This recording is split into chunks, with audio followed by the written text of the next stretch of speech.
Well, thanks so much for joining me for episode 10 of the second season of the Healthy Skeptic MD podcast. I'm Dr. Michael Hockman. Today, we are going to talk about heart disease, which continues to be the leading cause of death in the United States. Specifically, we're going to look at the question about what to do if you have a blocked coronary artery feeding the heart. Do you always need one of those stent procedures or coronary artery bypass surgery to circumvent that blockage, or could you make do with medical therapy and improving your lifestyle? So my guest today is Dr. David Maron, who's the Director of Preventive Cardiology at Stanford. Last spring, Dr. Maron published a landmark study on this topic called the ischemia trial that provides some insights on this question. So this is a great episode. If you know anybody who has heart disease, please definitely pass it along to them. We are winding down the second season of the Healthy Skeptic MD, but we do have two great episodes left after this week. Next week, we're going to be hearing from Drs. David Himmelstein and Steffi Wohlhandler about a single-payer national health insurance system. And then the week after that, we are going to be hearing from really the world's expert on dietary supplements. That's Dr. Peter Cohen. So definitely stay tuned for those episodes in the coming weeks. If you find today's episode engaging, interesting, pass it along to friends, family, and others who might be interested. If you have a chance, leave a review and, of course, subscribe or search for it wherever you listen to podcasts or on YouTube. Okay, so before we jump into today's interview, as always, I want to do a quick rundown of the health news of the week. And I actually want to start today with a little bit of non-COVID news. So there were two sets of new cancer screening guidelines that came out. The first was from a group of GI doctors who have recommended lowering the age for colon cancer screening to begin at 45 rather than 50. Similarly, there was a federal panel that recommended lowering the age of lung cancer screening for smokers from 55 to 50. And just to be clear here, lung cancer screening is not recommended for everybody. It's just for those of us who have been heavy smokers. Now, even as these guidelines are expanding the indications for cancer screening, I do think it is really important to keep in mind that the benefits of these tests are modest and there are actually some harms from screening. And if you want a good discussion of that, I had an interview in season 1 of the Healthy Skeptic MD with Dr. Gil Welch, which goes through this in detail. But in terms of lung cancer screening, it's important to keep in mind that the vast majority of the abnormalities, the lung nodules that are seen with these screening exams, actually turn out to be false alarms. In my experience, they can really drive people crazy, and they can lead to some unnecessary biopsies and follow-up tests. Similarly, colon cancer screening, colonoscopy is not the most fun procedure in the world, and there are rarely some serious complications, which, by the way, is why I tend to favor the less invasive approach, which is also equally appropriate of an annual stool test rather than jumping immediately to colonoscopy. So I raise this here to just make sure you should be aware that the guidelines have shifted, and colon cancer by some groups is now being recommended beginning at age 45, lung cancer screening for heavy smokers beginning at age 50. But these tests are not a slam dunk. There are pros and cons, and they're not right for everybody. So absolutely have a decision to discuss it with your doctor and see if they are right for you before jumping ahead with them. Okay, there's also a couple COVID-related items that I want to touch on. The first has to do with ivermectin, which is a medication that I have gotten a lot of questions about from patients and also from friends and family. There was a lot of enthusiasm this would be an effective and safe medication for treating mild COVID infections. We got the first rigorous study this week in JAMA. Unfortunately, there does not seem to be a benefit. I think this is important because there's been so much interest in this medication, and I think there's a lot of people out there who are actually taking it despite the lack of rigorous data. And I think it's also important because it's yet another example of encouraging preliminary findings that have not borne out with the rigorous studies. So just another reminder for how important it is to wait for the rigorous studies before you draw any firm conclusions. The second item I wanted to talk about are the new CDC guidelines for what is safe to do if you've already been fully vaccinated.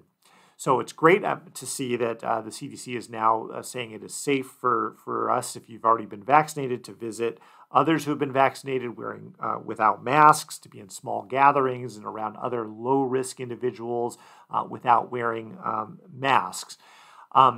The one critique I have of the new CDC guidelines is they did not say that it's safe to travel again if you've been vaccinated. And in my view, if you've been fully vaccinated, it's been at least 2 weeks since you've received both doses of the vaccine, and you're wearing masks and following all other precautions, the risk of spreading the virus seems very, very low. And maybe I'm biased here because I'm so excited about getting back to traveling again. But I think there's a lot of psychological and mental and physical and other benefits from getting back to travel. And it's so important for the hospitality industry and the economy that people do that. So I was a little disappointed that the CDC didn't endorse that quite yet. Hopefully that'll be coming soon. So that's it for the news summary this week. Let's jump into our interview with Dr. David Maron. Well, welcome to the show, Dr. David Maron. Thank you very much. Glad to be with you.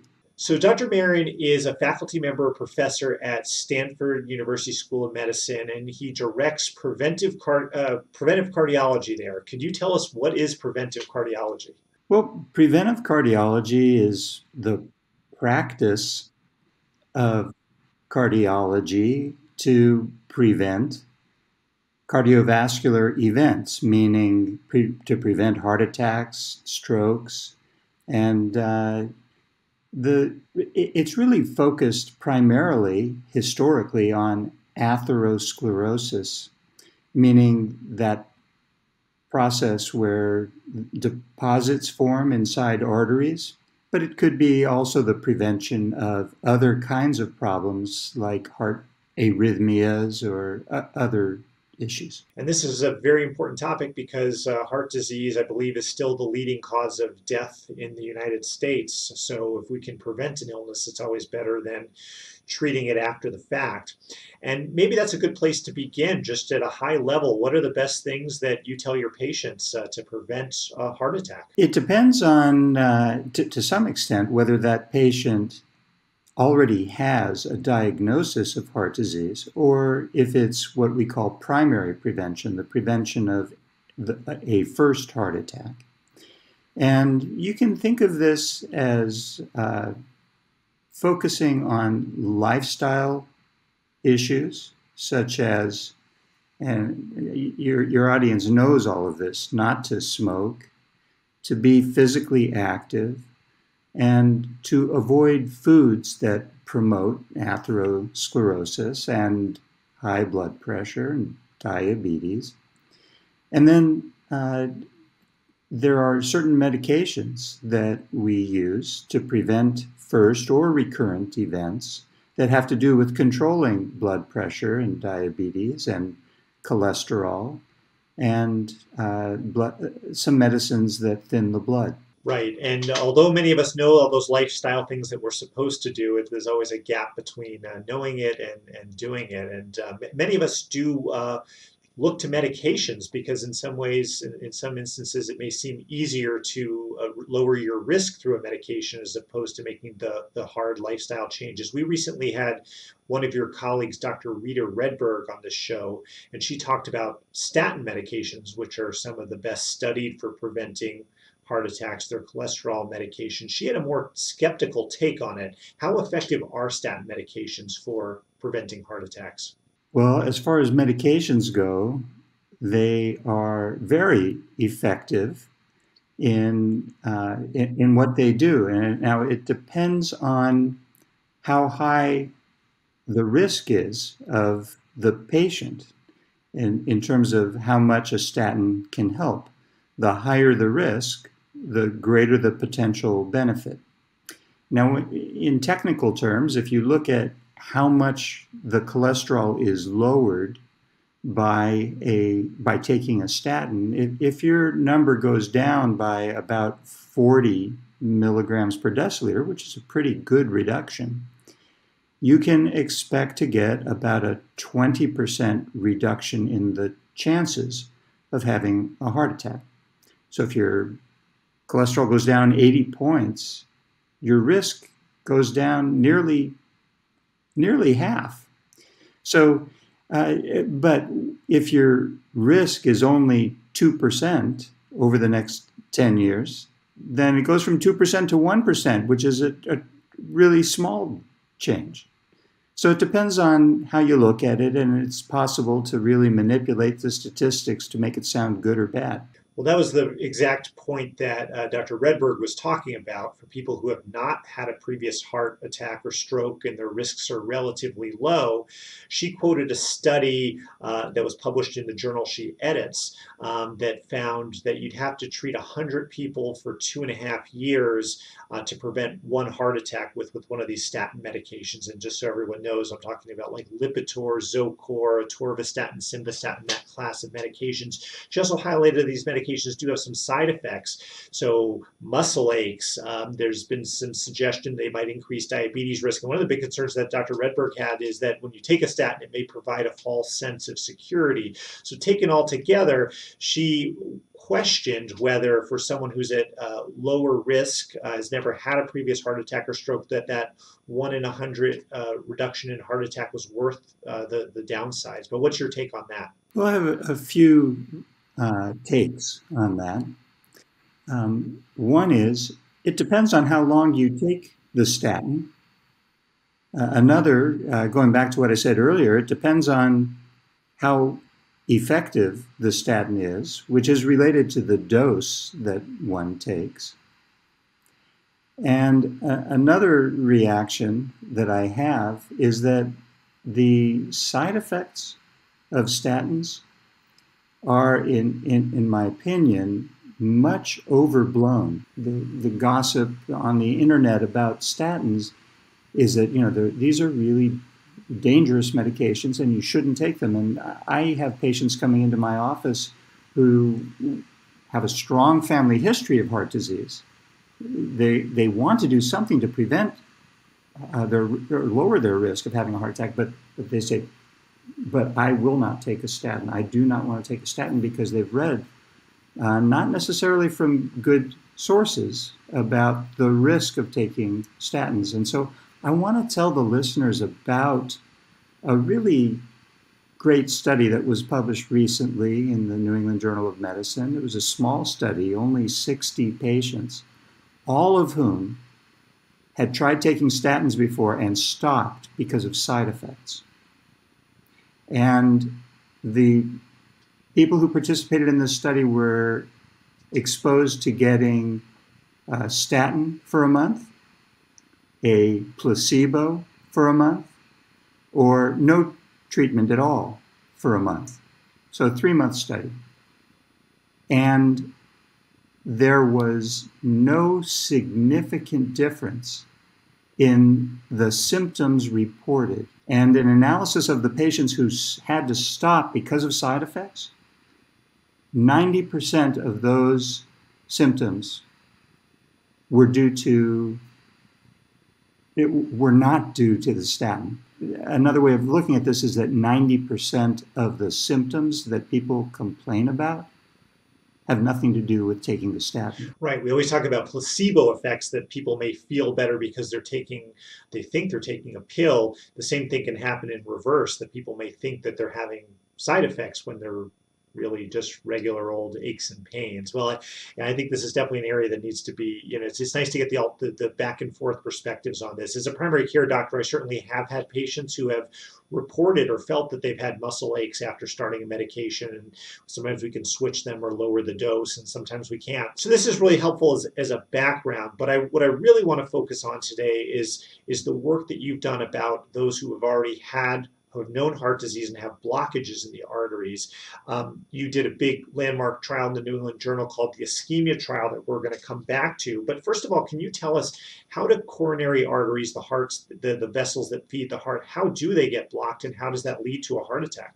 So those risk factors that people know about, smoking and high cholesterol, high blood pressure, diabetes, these things injure the lining of the arteries and create a condition where cholesterol can get inside the artery wall and deposits form. And they build up, and at some point, if you can imagine this fatty junk lying inside an artery wall that is pushing out into the artery and interfering with the flow of blood. And overlying that junk is a membrane. And that membrane cap, if it's very thin, can burst, allowing blood that's flowing through the artery to mix with that junk inside the deposit.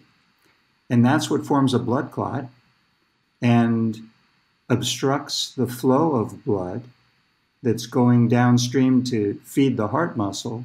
And that's what causes a heart attack. Maybe you could also just comment on, even before they rupture, these blockages can potentially sometimes block blood flow and cause symptoms, if I understand that correctly. Yeah, that's right. When there is enough of the deposit that's interfering with the flow of blood, if it's sticking into the tube of where blood flows enough, then there may be enough flow when the person's at rest, but when they stand up, have to go upstairs or walk briskly, there may not be enough blood that flows through that narrowed passage to feed enough oxygen to the heart muscle, and so a person may experience a symptom of tightness in the chest or heaviness or squeezing.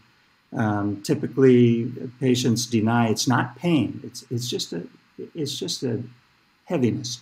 The symptom is quite predictable. That when someone walks at a certain speed or up enough of an incline or for enough time, they will develop a very predictable symptom called angina, that discomfort in the chest, which goes away when the person stops or slows down. Now, doctors have developed techniques for circumventing or bypassing blockages in the arteries. These are some of the most common procedures that are done nationwide. There's both open heart surgery, coronary artery bypass surgery, and also cardiac catheterization with an intervention and a stent placement. Could you just, again, at a very layman's level, explain those two procedures? Sure. Well, bypass surgery, as the name sort of suggests, a bypass, either a vein, typically from the leg, or an artery from within the chest. So it provides a flow of blood by bypassing the narrowed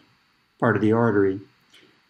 A stent is a tube that has slots in it that can be inserted in the area of narrowing, and a balloon is used to expand that tube against the wall, and then the balloon is deflated and withdrawn, leaving this tube inside the artery for the rest of the patient's life.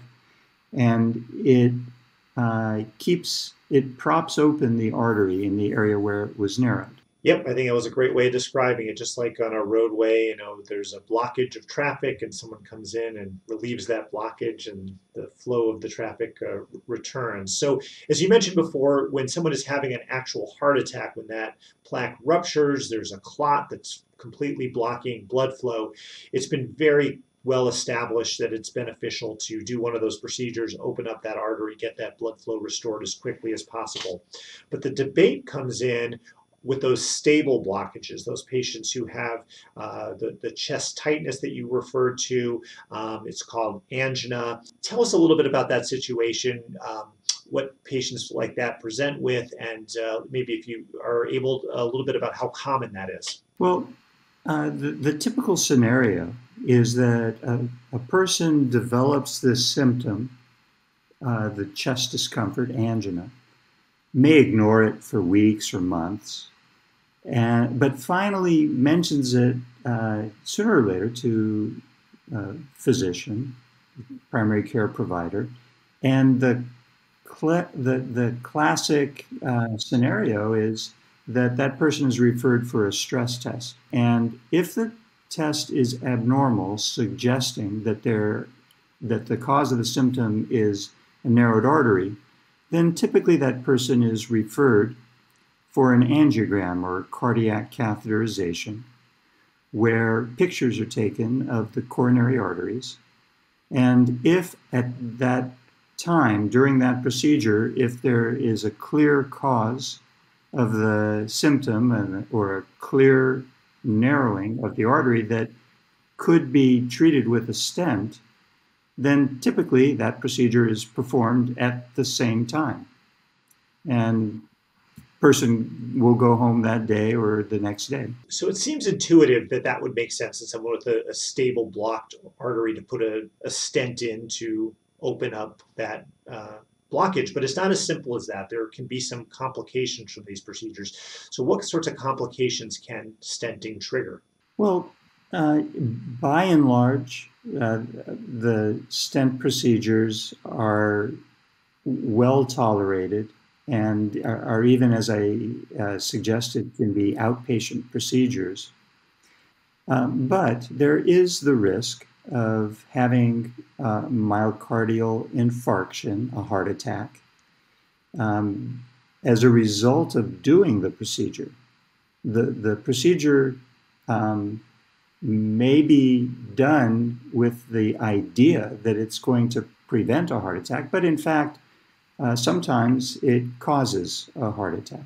So a few years ago, you initiated a study to test the question, do the benefits of putting a stent in when someone with a stable blockage, do they outweigh the risks? So just tell us a little bit about how you set that up and how do you convince somebody with a stable blockage either to randomly receive a stent or not to do so? Well, the genesis of the ischemia trial was actually the result of a previous trial that I had been involved with called the Courage trial, in which we showed that people who underwent angiograms were found to have at least a 70% blockage and either got a stent or did not get a stent, but they all got good medical therapy. We found no difference in heart attacks or death after about a 4.5-year period of follow-up. And so in asking what's the next big question, we figured, well, it looks like putting in a stent doesn't prevent heart attacks in stable patients. So does that patient even need an angiogram in the first place? That was the genesis of the ischemia trial. We took patients who had abnormal stress tests, very abnormal stress tests, and randomly assigned them, meaning essentially like a flip of a coin. They either were referred for an angiogram and then either a stent or bypass surgery, depending on what their arteries looked like, and got good medical therapy. We call that the invasive strategy, and compared that with a conservative strategy of same good medical therapy, but no trip to the cath lab. And we followed patients for an average of a little over 3 years and found that there was overall no difference in major events like heart attacks and death. So based on this ischemia result in the previous Courage trial, what do you think the implications are for somebody with a stable blocked artery? Well, I didn't tell you the full story about the ischemia trial. And that is that while there was no clear benefit in terms of the cardiovascular events from the invasive strategy, there was a benefit in terms of quality of life. In other words, the procedures reduced angina better than medicine alone.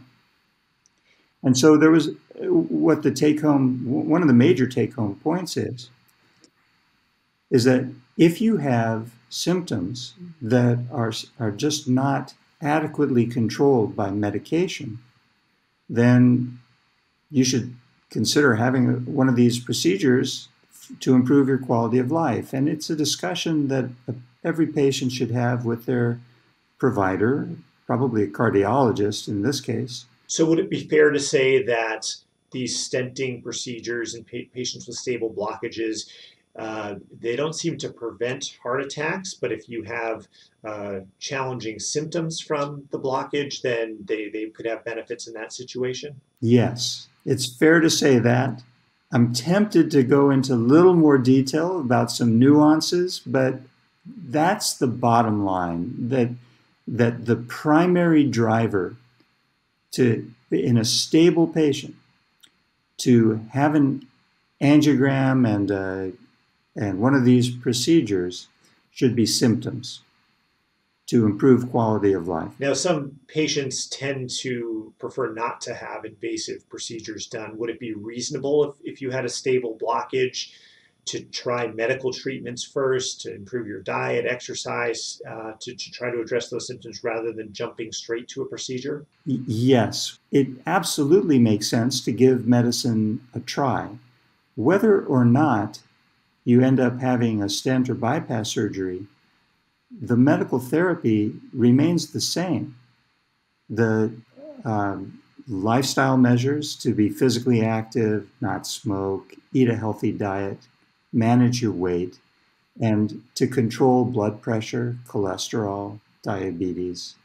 Those things apply whether or not you have a procedure. Well, one of the goals of this podcast is to get people more engaged in their own decision making, and in some certain circumstances, like whether or not to take a daily multivitamin, the patient may even make that decision themselves. This is clearly a complex and nuanced situation. You really do want to talk to your cardiologist, but I think hopefully what I think is very helpful out of this discussion is a patient might go in more engaged if they know that there are different options out there,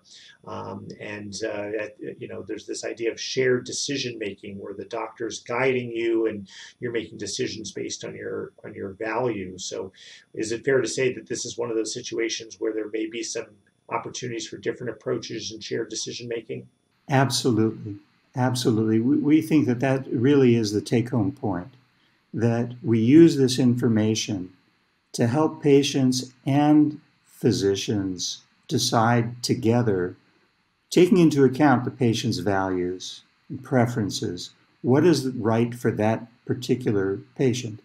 And with the help of John Spurtis, who led our quality of life analysis, we're developing an app, which may be the best result of this research, so that patients with their physicians can enter their specific data, their age, their sex, information about their status, and once that's entered, they'll be able to determine what is the likelihood after a certain period of time that they'll have a heart attack, that they'll be free of symptoms, that they'll be alive, and let information and then the patient's preferences guide the decision about whether or not to have a procedure. And maybe if you could just give some high-level advice. Imagine there's a 50-year-old woman who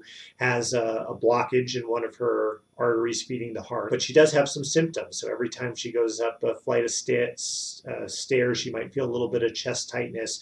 What would you recommend to her at a high level about her options? If she's getting symptoms, despite optimal medical therapy with the major classes of anti-anginal medications would be a beta blocker, a calcium channel blocker, a long-acting nitrate, a long-acting form of nitroglycerin, and she's still having unacceptable symptoms. And she's the only one who can decide if they're acceptable or unacceptable. Then it's time to I would think, just because most people don't want to have that discomfort, then it's time to think about having a procedure. But it's really a personal choice. It's not about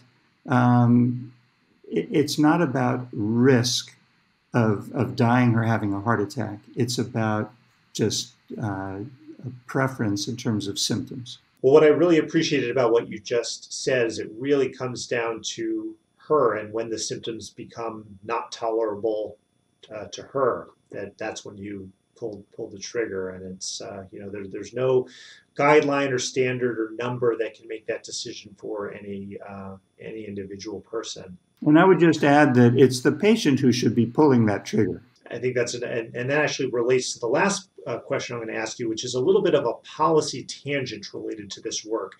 There's been concern, these procedures, these stenting procedures, bypass procedures, they're expensive procedures. Doctors, get a lot of money for doing them in some cases. There's been concern that some of these, the doctors are pushing patients a little bit too much to do these procedures, and some of them may be unnecessary or may not align with patients' goals and values. Do you think that we're doing too many stenting procedures in the United States? Well, based on the ischemia trial evidence, it's easy for me to say yes. And I say that because about a quarter of the elective, non-emergent stent procedures are done on people without symptoms. And in the ischemia trial, we were not able to demonstrate any benefit to doing these procedures on people without symptoms. Now, longer-term follow-up may tell us a different, we may come to a different conclusion, but at this point, it's hard to justify doing such procedures on people without symptoms. So yes, I think we're doing too many just based on that alone. That's the low-hanging fruit. Yeah, I think that's a great takeaway. And I certainly have had patients who have had stents and bypass procedures without any symptoms. And as you said, there's currently no data. Are you going to continue to follow the patients in your study to track them to see if you do notice any benefits down the line? Yes. We plan a long-term follow-up. It'll be close to 10 years for patients that participated in the trial. We'll be looking at survival as the main endpoint of the long-term follow-up. And that'll help us answer some remaining questions. Well, this is a great discussion, Dr. Maron. To summarize what I took away is that patients with stable blockages, that these stenting procedures won't prevent a heart attack, but if you have bothersome symptoms, they very well may help you. And really, there's some opportunity for patients to drive the decision more and elect to have one of these procedures when the symptoms become more bothersome to them. And it's great to hear that you're continuing to track your patients, and we'll certainly stay tuned for the longer term follow-up. But thank you very much for joining me today. Again, Dr. David Maron from Stanford University School of Medicine. If you enjoyed what you heard today, please subscribe and pass along information about the Healthy Skeptic MD to friends and family, and we will pick it up again next week.